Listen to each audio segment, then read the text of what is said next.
So today we're going to make gratin potatoes. So here I have russet potatoes that I've peeled. I have heavy cream, minced garlic, unsalted butter, kosher salt, a microplane zester, a Japanese mandolin, a pan to put my gratin potatoes,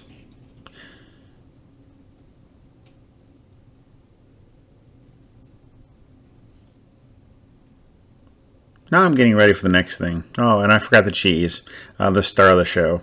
There I have Swiss cheese and Parmesan cheese I have not grated yet. So what I'm going to do is I'm going to take my softened butter and I'm going to smear the bottom of the pan with the softened butter.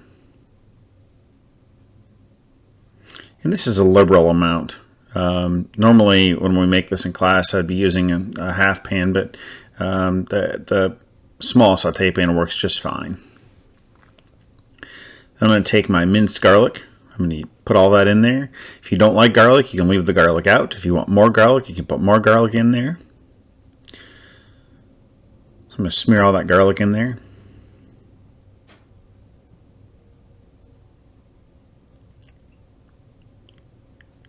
I'm going to put the pan aside for now.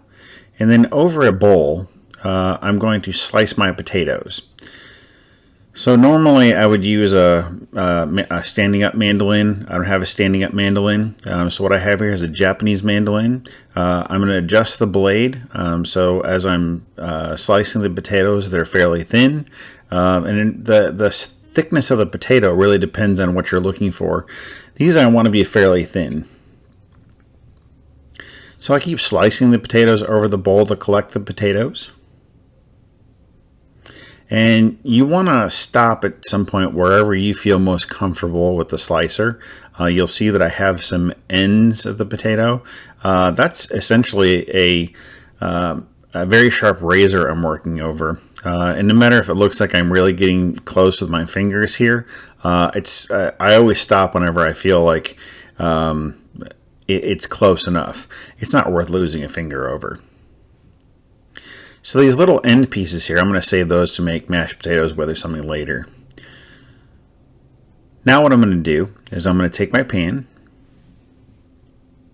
I'm going to take the slices of potato. I'm going to layer them on top of the garlic butter mixture.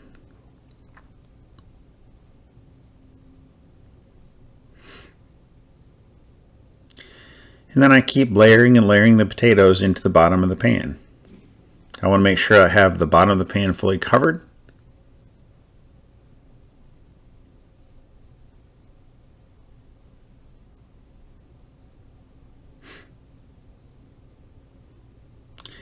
And I think at some point I'm going to stop and speed up the process. Yep, I've covered all the bottom of the pan.